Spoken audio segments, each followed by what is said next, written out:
Hi, I'm Amy Becker. I'm a board member of CAT, and we are bringing you our next interview in our series, Women in Construction.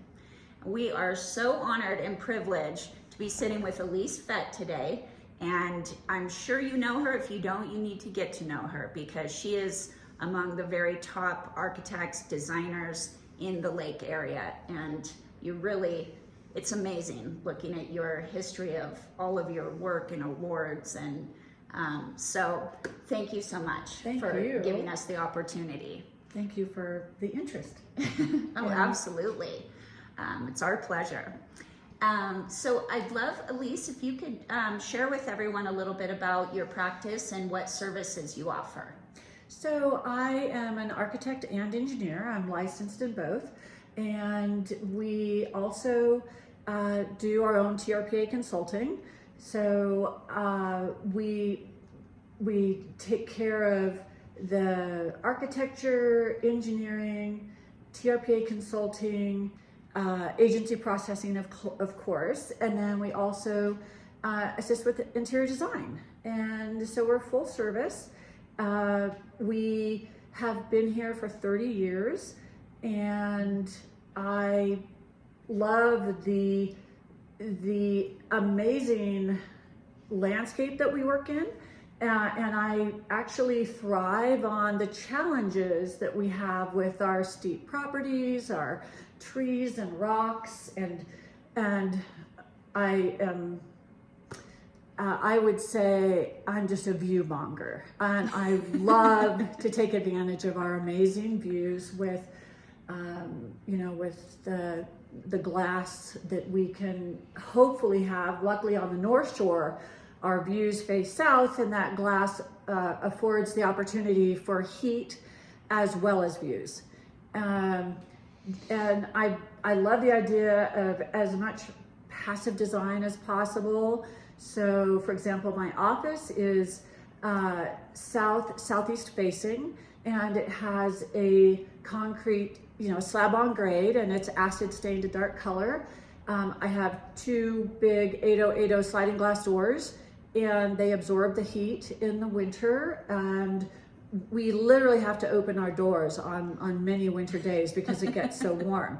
But that's the type of thing that I really enjoy, trying to make a win-win-win situation out of everything, out of the trees, the rocks, the views, the sun.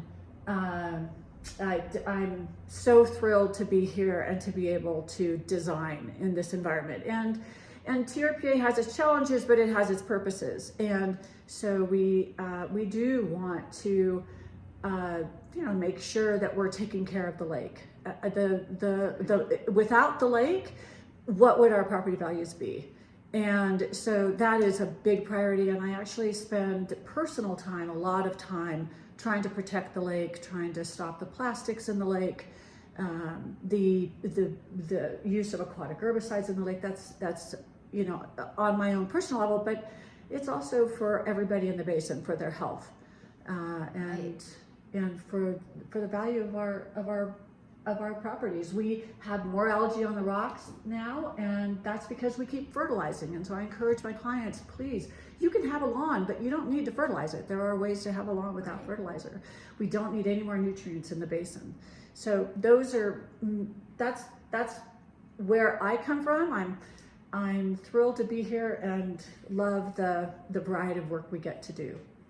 Well, and you are such a champion of TRPA, and I know they have deep respect for you for the fact of how much you respect and you wrap your arms around their same goals. It's very evident that you are a big asset for them.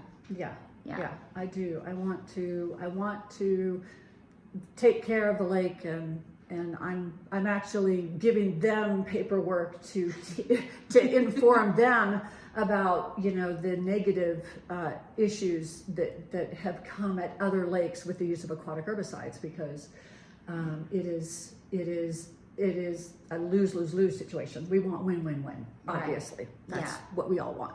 Yes, absolutely. Well, I think you might be the only architectural engineer. I have not met another one here. That's licensed as both? Yeah. I don't know of another one. I don't either. That's really, I wanted to ask you, like, what inspired you to do both of those? So I was encouraged by my father. Sorry, that was I told. So he was a geophysicist, and he worked with teams on development of resorts and communities. He fought for clean water. And he said, I see that you love architecture. You're great at planning. I started when I was in 7th grade designing things. And he said, you know, this is obviously a passion for you. But I want you to be an engineer, because we have architects on our teams that waste a lot of people's money and time. And you need to be an engineer to understand the other side of the situation. And so it's very practical, it's very efficient, and great advice. Especially here in Tahoe, where we're dealing with yeah. snow loads and earthquakes. We have just as big earthquakes here as you do in California. We just don't get them as often. Right. So, yeah, I'm so thankful that he headed me in that direction, and I went into the University of Arizona with that goal, and met a professor in the summer orientation before I even started architecture. I met an engineering professor that set me up with how to get through all my engineering courses while I was doing architecture for 5 years, which was not Wow. easy. No. It was hard. That's a lot. And then I Yeah. went straight into the master's program of engineering and got my master's. So thanks, Dad. Yeah, that really shows too. And obviously you are carrying on his legacy Yes. of caring for the water. And Yeah, so he and my mother both passed away from Parkinson's disease. And now you see more and more couples. At the time, they were one of the first ones that you all just saw. Now you see more and more of them. It is environmental toxin related, Parkinson's, 95% of it, per a Stanford study. And so we do not need to add chemicals to our water. Yeah. We have enough chemicals around us just in what people put in their yards and put on our food. We Right. don't need to add it to our water. no, Yeah. absolutely not.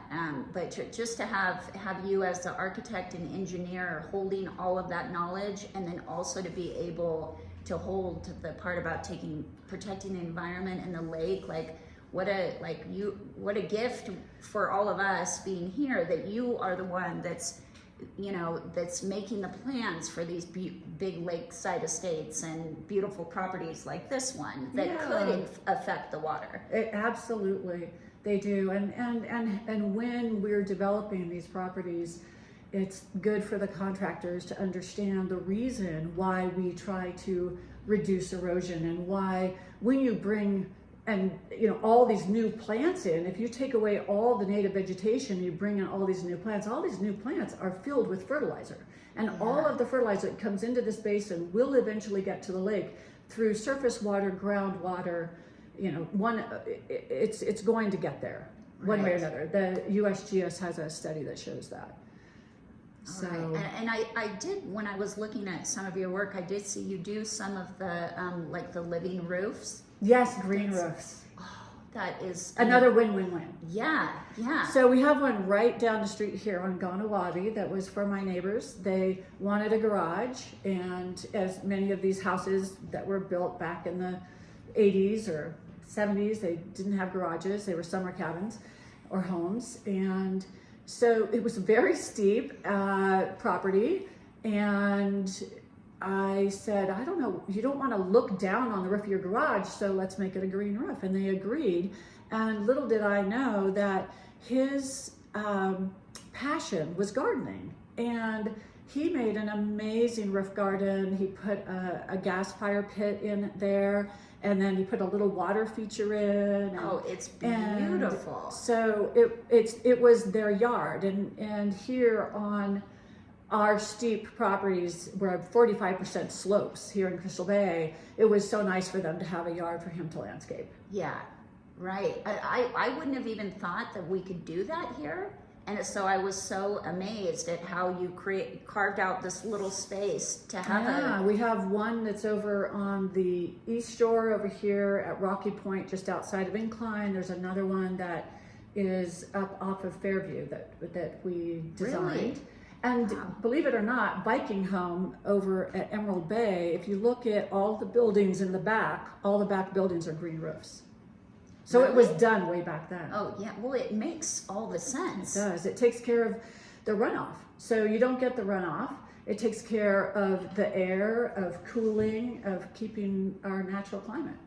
Yeah, I'm so happy to know we can do that here. Yeah. I lived in Davis, where they had in village homes. They have a lot of the green roof homes, and kind of where they're mostly on. Most of it is greenery going over, and then the house goes under. And I Yes. just would not have thought that that was possible here. So that's really exciting to see that you're involved in those projects. Yeah, the earth sheltered home, if it is facing the sun, it's a constant, 57 degrees. So in the wintertime, it's really much more practical. And so that's what my office is, a daylight basement. And so the back wall is kept warm from the cold winter, and then you get the sun coming in. So it's a win-win-win.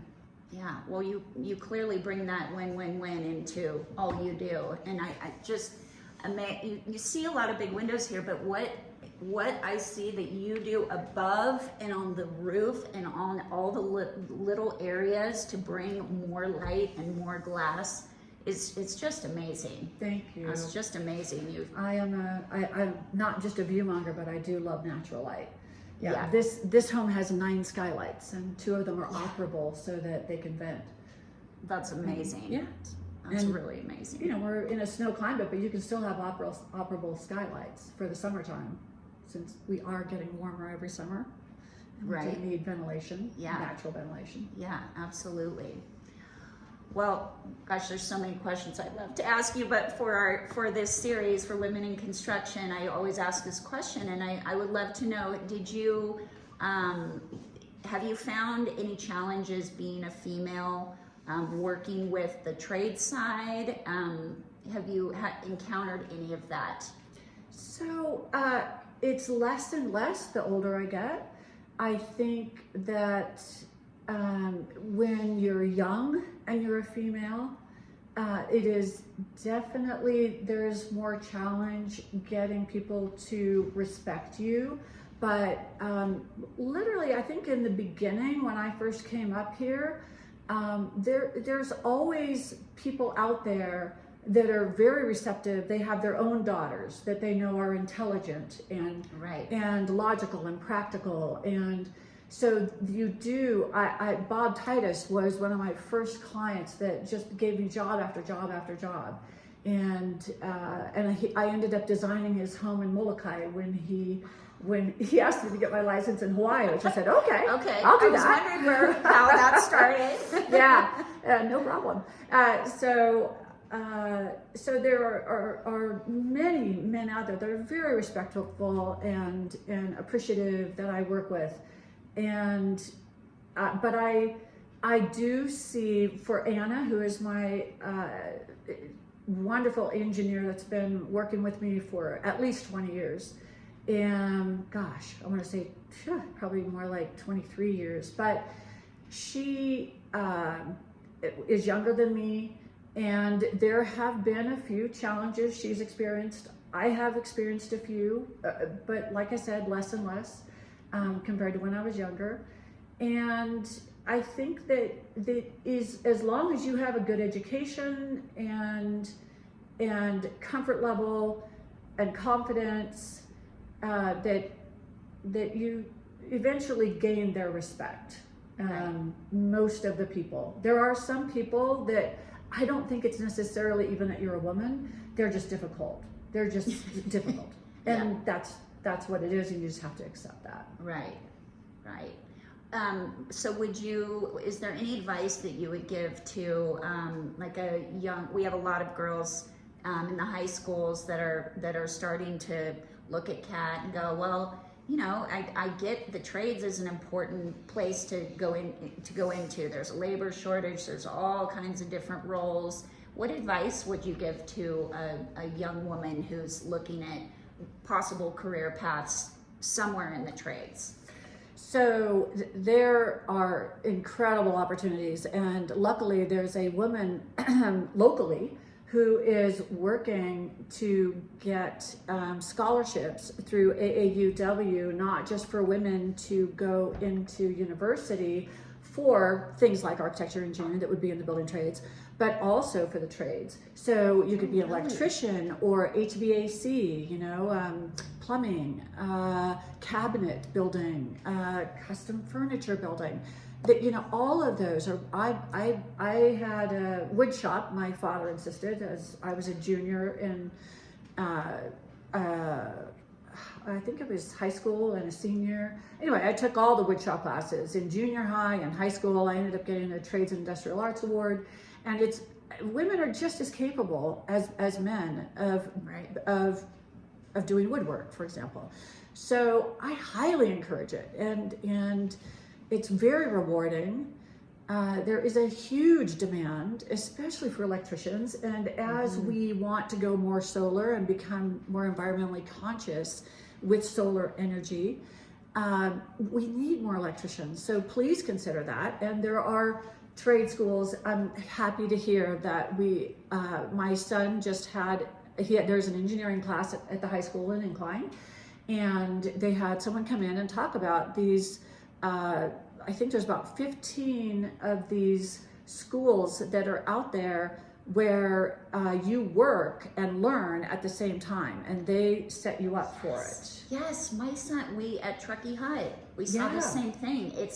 And they already vesting into like a pension. Money going in first year, they're still getting their AAS, getting their it's phenomenal, thrilled that they're getting this going. Yeah, it's amazing. Instead of I feel like a lot more it's changing and giving a path, and our young generation, I feel like they're fairly practical, and they're like, okay, I could either just go do this long path in college and take all this time, or I can go and I can be actively working toward learning a skill set right away and earning money. Absolutely. And I've read articles about when you look at it, and if you can start with a good job to start with, financially, you end up far better by starting work and getting experience. And then you can still take the architecture license without a degree. And then there's also TMCC. So my assistant at the office is getting an architecture degree, not art, an architecture degree from Tahoe Meadows Community College, which is phenomenal. And there's people coming from California to take that curriculum because it's so reasonable. Oh, the whole my daughter has been interested in architecture, so we actually went and looked, and it's like $26,000 for 5 years. That's phenomenal. It's like what?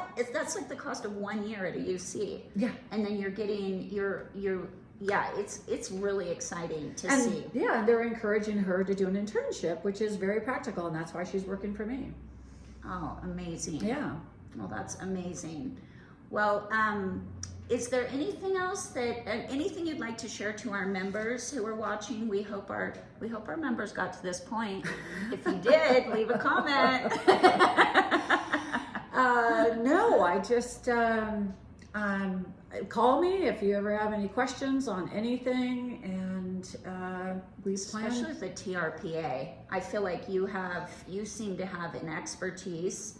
And a relationship there that you really understand how to work with them. And even more so than me, I did all the initial work with TRPA, but in the last several years, my office manager, Julie, she's actually an electrical engineer by education and experience. She worked for Aero Engineering for 12 years, but she's just brilliant, and she also was cheerleader in her high school, and so she's very social, and she gets along with everybody at all the agencies. She's methodical and organized, obviously. So I hear that she's very good at cornhole. Yes, my husband. I remember her from last year. Yeah. So sorry, the photographer's not supposed to pipe that. Yeah, this is true. So she, has even more detailed knowledge than I have at this point, but I try to keep up with it. Well, it's fantastic that we're all very lucky as a community to have you as a resource, and with the example that you're providing, and how you're doing beautiful, amazing work, but you're also bringing in and very conscious of the lake. And I think we're really blessed to have you as a resource and a leader in the community. Thank you. And yeah, what I specialize in is doing custom home remodels or new homes. We also do some commercial work. We've gotten awards for that as well. But I like working with people, getting to know them, and I'm not looking for the biggest job. I actually love quality, not quantity. I think that's a win-win for our environment, is to have quality, not quantity. You want to have a functional home that is efficient but provides everything you need. Yeah. But we don't need to have huge homes. I just think that environment that's not clean, necessary. too. And heat and everything else. Need just enough. Yeah. But with the way that you bring the environment in and use glass and stone, seems like your projects always have such a grounded quality. Like everyone I've looked at, it's like you bring the beautiful elements of the outdoor and from the wood, from all the materials you choose, and it really, meeting you and hearing this, it makes a lot of sense now that your beliefs and your passion are very evident in your work. So we want everything to come in and be part of the environment. Right. Yeah. Well, that's how it should be. I would say so. Well, thank you so much. And for everyone watching this, if you are not familiar with all of Elise's work, please check it out, her website, Elise Fett, and learn more about her mission and her philosophy, and you might learn something. So thank you so much, Elise. We really appreciate this time and opportunity to get to know you. What a great opportunity and a pleasure. Absolute pleasure. Thank you so much.